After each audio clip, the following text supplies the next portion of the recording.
মন্ত্রী জয়ন্ত মল্ল বড়ুয়ার হাত ধরে আজ আনুষ্ঠানিকভাবে সম জেলায় উন্নীত হলো রামকৃষ্ণনগর। খুশির জোয়ার রামকৃষ্ণনগর জুড়ে।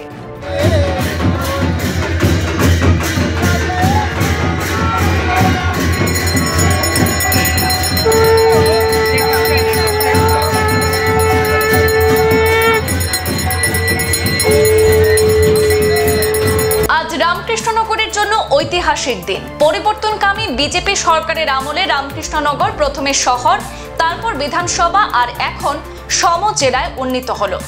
এ নিয়ে রামকৃষ্ণনগর জুড়ে খুশির জোয়ার বইছে। আজ করিমগঞ্জের সাংসদ কৃপানাথ মালা এবং রাতাবাড়ি কেন্দ্রের বিধায়ক বিজয় মালাকারকে সঙ্গে নিয়ে রামকৃষ্ণনগর উদ্যানের নিকটবর্তী সরকারি অতিথিশালা ভবনে অস্থায়ী সমজেলা কার্যালয়ের শুভ উদ্বোধন করেন রাজ্যের জনস্বাস্থ্য কারিগরি এবং পর্যটন মন্ত্রী জয়ন্ত মল্ল বড়ুয়া। ফিতা কেটে অস্থায়ী কার্যালয় ভবনের দ্বারোদ্ঘাটনের পর বিধি অনুযায়ী পুজো দিয়ে সমজেলা আয়ুক্ত বা সিডিসি ধ্রুবজ্যোতি দেবকে ওনার আসনে নিয়ে বসান মন্ত্রী জয়ন্ত মল্ল বড়ুয়া। এই উপলক্ষে রামকৃষ্ণনগর খণ্ড উন্নয়নের মাঠে আয়োজিত নাগরিক সভায় বক্তব্য রাখতে গিয়ে মন্ত্রী বড়ুয়া বলেন, আন্দোলন করতে হয়েছিল, কিন্তু ডক্টর হিমন্ত বিশ্ব শর্মা নেতৃত্বাধীন সরকার বিনা আন্দোলনে সাব ডিভিশনের চেয়ে অনেক বেশি সম জেলা উপহার রূপে তুলে দিচ্ছে। রামকৃষ্ণনগর সম জেলা হওয়ার পর এতদ অঞ্চলের মানুষ আর করিমগঞ্জে ছুটে যেতে হবে না। বহু সরকারি কাজকর্ম এখানেই সম্পন্ন হবে। শুধু এটুকুই নয়, আসাম সচিবালয়ের কাজের জন্য বরাকের মানুষকে দিশপুর ছুটে যেতে হবে না। আগামী বছরের মধ্যেই শিলচরে মিনি সচিবালয়ের কাজ আরম্ভ হয়ে যাবে। বর্তমানে যদিও অস্থায়ী ভবনে সমজেলা কার্যালয় আরম্ভ হয়েছে, তবে আগামী 1 বছরের মধ্যেই ঝা চকচকে নতুন ভবনের নির্মাণ হয়ে যাবে। তার জন্য অর্থ এবং অন্যান্য যা রয়েছে খরচের জন্য বরাদ্দ হয়ে গেছে টাকা। সেই সঙ্গে সনবিলের উন্নয়নে আশার বাণী শুনিয়েছেন মন্ত্রী জয়ন্ত মল্ল বড়ুয়া। তিনি বলেন, বিধায়ক বিজয় মালাকার তার কাছে সনবিলের উন্নয়নের জন্য প্রজেক্ট জমা দিয়েছেন। শীঘ্রই অর্থ মঞ্জুর করে ওই প্রজেক্টের কাজ শুরু হবে। এতে শুধু রাজ্যের নয়, বরং দেশের মানচিত্রে সনবিল এক অন্যতম পর্যটন কেন্দ্র রূপে স্থান পাবে। দেশ দেশান্তর থেকে পর্যটকরা এখানে ছুটে আসবেন। এতে এলাকার আর্থসামাজিক উন্নয়ন ঘটবে। আর এজন্য মুখ্যমন্ত্রীর হাতকে আরো মজবুত করার আহ্বান জানান মন্ত্রী জয়ন্ত মল্ল বড়ুয়া।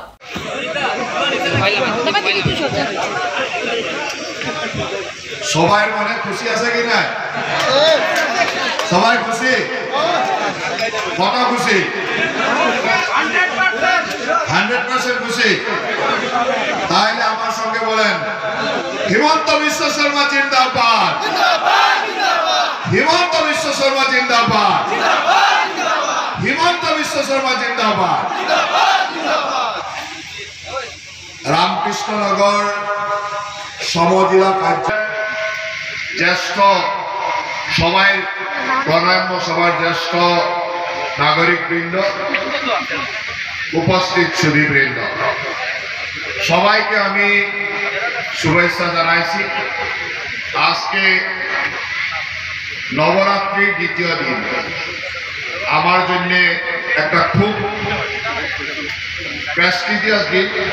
আমি সবাই এই দিনে দেবীমার পূজা করি, দেবীমার উপাসনা করি। আর এই পবিত্র দিনে রামকৃষ্ণনগরবাসীর জন্য একটা খুব ভালো খবর, যে এই রামকৃষ্ণনগর যে বিধানসভা, এই বিধানসভা এখন অকল বিধানসভা না, এটা মোটামুটি জেলা হেডকোয়ার্টার হয়ে গেল, সম জেলা হয়ে গেল। রামকৃষ্ণনগর না, পুরা আসামে আজকে একটা নতুন পরিবর্তন আরম্ভ হয়েছে। সব জায়গায় মানুষ একটা উন্নয়নের ফল দেখেছে, যে উন্নয়ন কিভাবে হয়। অসম এরকম একটা রাজ্য ছিল যে কেউ এখানে ইনভেস্ট করতে আসে না। যে 2-1টা ইন্ডাস্ট্রি ছিল, একটার পর একটা বন্ধ হয়ে গেছে। এই পরিবেশের থেকে এখন এইরকম একটা পরিবেশ আসলো যে 27,000 কোটি টাকা ইনভেস্ট করা টাটা এখানে জাগিরোডে সেমিকন্ডাক্টর ইন্ডাস্ট্রি আরম্ভ করল। আসামে 50 কোটি, 20 কোটি, 100 কোটির ইন্ডাস্ট্রি চালানোর জন্য মানুষ ছিল না, মানুষের আসার মন করে না। আপনারা দেখছেন যে একটার পরে একটা ইন্ডাস্ট্রি বন্ধ হতে গেছিল। এখন আমার মুখ্যমন্ত্রীর নেতৃত্বে ২৭,০০০ কোটি টাকার এখন সেমিকন্ডাক্টর ইন্ডাস্ট্রি আরম্ভ হয়েছে। এটা হলো শুভারম্ভনী। কিভাবে বরাক ভ্যালিতে এরকম ইন্ডাস্ট্রি হতে পারে, কিভাবে এই অঞ্চলের মানুষের সংস্থাপনের জন্য বাইরে যাওয়ার প্রয়োজন নাই, এই পরিবেশ হইতে পারে, এই কাজটা আমি করতে লাগলাম। আপনারা দেখছেন যে আমার মুখ্যমন্ত্রী নির্বাচনের সময় বলছিল যে আমি ১ লাখ যুবক যুবতীরে সরকারি চাকরি দিব, ছেলে মেয়েকে আমি সুন্দরভাবে আত্মসংস্থাপনের সুবিধা দিই। এই কেইদিনমান আগে প্রত্যেক সমষ্টিতে ২০০ করে ২ লক্ষ দিয়া মুখ্যমন্ত্রীর আত্মনির্ভর অসমের দ্বারা আমার ছেলে মেয়েকে সংস্থাপনের দিক দেখাইছে।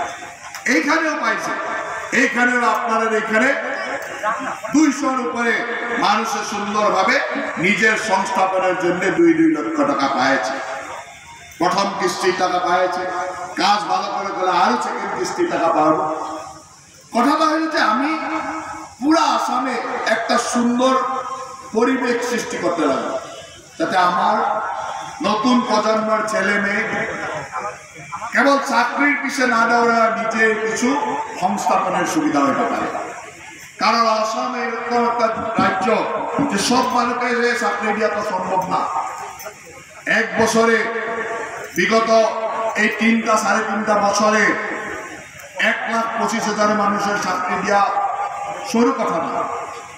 আরো এইরকম একটা চাকরি হয়েছে যে চাকরি স্বচ্ছভাবে নিকাভাবে হয়েছে, কোন একটা মানুষের দুর্নীতির অভিযোগ আনতে পারে না, কোর্টে একটাও কেস হয় না, চাকরি পাওয়ার সুবিধা হয়েছে, চাকরি পাইছে। এই যে পরিবর্তন, এই পরিবর্তন আরো আগে বেড়ে যেতে হবে। আমার মুখ্যমন্ত্রীর নেতৃত্বে এই পরিবর্তন ধরে রাখতে লাগবো, আরো আগে বেড়ে যেতে হবে। ওই জন্য আপনারা সবাইকে মুখ্যমন্ত্রীকে সাহায্য করেন, মুখ্যমন্ত্রীকে হাত শক্তিশালী করেন। আমি আপনারা বিধায়ক ভাতৃ আমার বিজয় মালাকারকে ধন্যবাদ দিয়েছি যে বিগত দিনে আপনারা সবাই ওকে আপনাদের নেতৃত্ব দেওয়ার জন্য, আপনাদের উন্নয়নের জন্য যে দায়িত্ব দিয়েছিল সেই দায়িত্ব খুব নিষ্ঠা সহকারে পালন করছে আর ভবিষ্যতেও করবে। ভগবানের একটা শক্তি দেন যাতে খুব সুন্দরভাবে গরিব মানুষের জন্য কাজ করতে পারে। যে মানুষের গরিব মানুষের জন্য কাজ করার মন থাকে, গরিব মানুষের কাছে কাজ করবার জিল থাকে, ওই মানুষ জীবনে সাকসেস হয়। ওর মনে একটা আছে যে গরিব মানুষের সঙ্গে কাজ করতে লাগে, গরিব মানুষের জন্য কাজ করতে লাগে। আর আপনারাও দেখছেন যে বিগত দিনে এইভাবে কাজ করছে, ভগবানের শক্তি দেন যাতে আপনাদের জন্য খুব সুন্দরভাবে কাজ করতে পারে। এখন এখানে গো ডিস্ট্রিক্ট হয়েছে, মেডিকেল কলেজ হয়েছে, মডেল কলেজ হয়েছে, কিছুদিন পরে সোনবিলের কাজও আরম্ভ হবে। ধীরে ধীরে একটা একটা কাজ হয়ে যাবে। আর আপনারা চকুর সামনে দেখবেন যে রাতাবাড়ি সমষ্টিকে একটা পিছপড়া সমষ্টি বলছিল, একদিন আসামের মানুষে বলবো যে এই রামকৃষ্ণনগর আসামের একটা উন্নত সমষ্টি, আগ্রার সমষ্টি। আর আমি আসাম সরকারের মন্ত্রী হিসাবে না, আপনাদের বিধায়কের বড় ভাই আর আপনাদের সাংসদের বন্ধুগুলা যখনই যে সুবিধা, যখনই যে আমার জন্য করা হবে, এইভাবে কাজ করে যাব, আপনাদের উন্নয়নের জন্য সুন্দরভাবে কাজ করে যাব। বিশেষ কিছু বলার প্রয়োজন নাই। আপনার উদ্যমী বিধায়ক খুব দারুণ ভাষণ দিচ্ছে, পুরো একদম জোরদার ভাষণ দিচ্ছে, দিছে কি না? পুরা জোরদার ভাষণ দিছে। তাহলে আমি বেশি বলার প্রয়োজন নাই, মাত্র এটাই বলছি যে মুখ্যমন্ত্রীর স্বপ্ন সাকার করার জন্য আপনাদের কাছে আসছি। আজকে এই নবরাত্রির দ্বিতীয় দিনে একটা খুব ভালো কাজ, যেটা আপনারা সবাই স্বপ্ন দেখছিলেন যে আমার এখানে অফিস হোক, কাছারি হোক, ডেভেলপমেন্ট হোক, এই ডেভেলপমেন্টের জন্য অফিস কাছারির জন্য একটা বড় অফিস, সমজেলার অফিস, কো ডিস্ট্রিক্টের অফিস আজকে এখানে শুরু হয়ে যাবে। আর ভাবি আশা দিতে যাবে, একটার পর একটা সংযোজন হয়ে যাবে। আর এই সংযোজনে আপনারাও খুশি থাকবেন, আমিও খুশি থাকবো। আর আপনারা সবাই আশীর্বাদ করবেন যাতে মুখ্যমন্ত্রীর নেতৃত্বে অজস্র উন্নয়নের কাজ এখানে হতে পারে। আপনার সবাইকে ধন্যবাদ জানাইছি, বিধায়ক, সাংসদ আর এখানে উপস্থিত সবাইকে ধন্যবাদ জানাইছি। আমার সমজেলা আয়ুক্ত এখানে আছে, ওর সাফও অলরেডি হয়ে গেছে, আবার বাকি যে স্টাফের প্রয়োজন আছে খুব কম দিনের ভিতরে এই স্টাফও আসা যাবে। অফিসের যেগুলো ইকুইপমেন্টস লাগে, কম্পিউটার, লাইট, অন্যান্য সার সুবিধা সব আসতে গেছে। আর আপনারা বিধায়ক থেকে দেখবেন যে জায়গায় এই অফিসটা হবে কত সুন্দর ডিজাইনের একটা অফিস হবে। অলরেডি মুখ্যমন্ত্রী মহাশয়কে অ্যাপ্রুভ করে দিছে। আর এই কাজটা হওয়ার পরে আমি ভাবি যে রামকৃষ্ণনগরের সবচেয়ে সুন্দর অফিস এই সিডিসি অফিসটা হবে, কো ডিস্ট্রিক্টের অফিসটা হবে। খুব সুন্দর ডিজাইন বানাইছে, খুব সুন্দর হবে। আর এই অফিসের জন্য যে টাকা পয়সা লাগবে ওইগুলো অলরেডি স্যাংশন হয়ে গেছে, চিন্তা করতে লাগবেন না। খুব সকালে এখানে খুব জলদি এখানে এই অফিসটা হয়ে যাবে। আরো আমিও আসতে থাকবো, আপনারা খবর লেতে থাকবো যে আমি যেভাবে, আপনারা যেভাবে বিজয়ের কৃপাকে মরম করছে তার বিনিময়ে আমিও সরকারে আপনাকে সমান মরম করছি। আর যত মরণ আপনারা করবেন অত মরম আপনাকে আমাকে করতে হবে। মরম আপনারা রাখেন, মুখ্যমন্ত্রীর জন্য মরম রাখেন, আমার দলের প্রতি মরম রাখেন। দেখবেন যে এই রাতাবাড়ি, এই রামকৃষ্ণনগর সমষ্টি আসামের একটা উন্নত সমষ্টি হয়ে যাব, তার জন্য চিন্তা করতে লাগবেন না। আপনার সবাইকে ধন্যবাদ জানাই। আমি আমার বক্তব্য এখানে সমাপ্ত করছি। আপনার সবাইকে পুনর্বার প্রণাম জানাইছি। ভারত মাতা কি, ভারত মাতা কি, ভারত মাতা কি। সংবাদ এই পর্যন্তই, ফিরছি পরবর্তী অন্যান্য আপডেট নিয়ে। ধন্যবাদ।